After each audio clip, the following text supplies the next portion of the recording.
Maghanda ng mga first aid kit, tubig, at mga dilata at iba pang pagkain na ready to eat. Dala rin ng ibang kagamitan tulad ng ekstrang gamit, flashlights, battery, at iba pang bagay na maaaring makatulong sa oras ng kalamidad.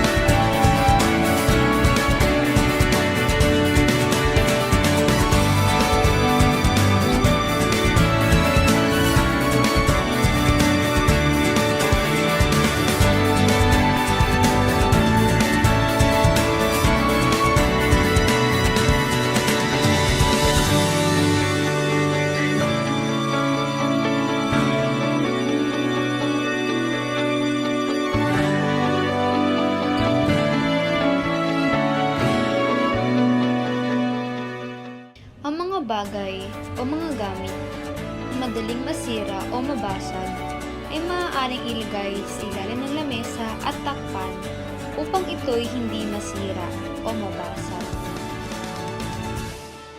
Patayin o i-off ang ilaw. Tanggalin ang mga bagay na nakasaksak tulad ng electric fan. Drop so you don't get knocked off your feet. Cover your head and neck. Get under a desk or a table if you can, and hold. Kapag nararamdaman ang lindol, ay huwag magpapanik upang hindi tayo madisgrasya. Mag-duck, cover and hold, humanap ng mapagtataguan katulad ng lamesa upang kung may bumagsak man na bagay ay hindi tayo mababagsakan. Manatili sa pinagtataguan at hintayin huminto ang lindol.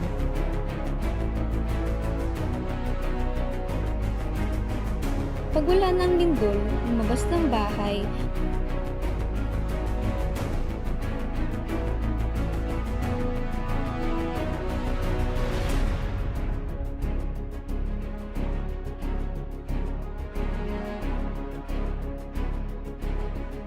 Kung saan walang babagsak na puno o poste.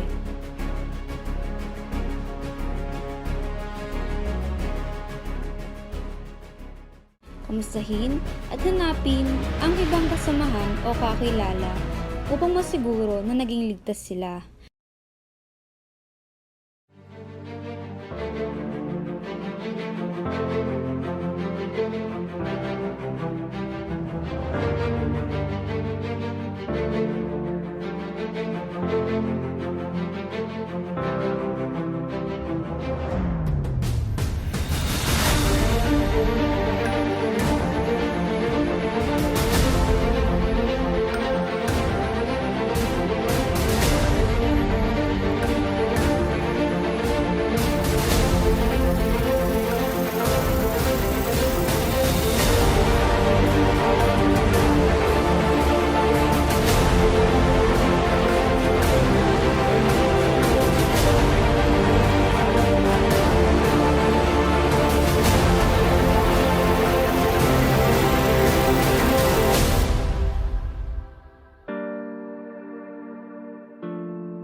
magiging epekto kung tayo ay magpapanik kapag nakaramdam ng lindol. Hindi lamang pagpapanik ang isang problema dito, kundi marami pang iba at isa lang ang tatandaan, mas maganda na ang sumunod sa safety precaution para tayo ay laging ligtas.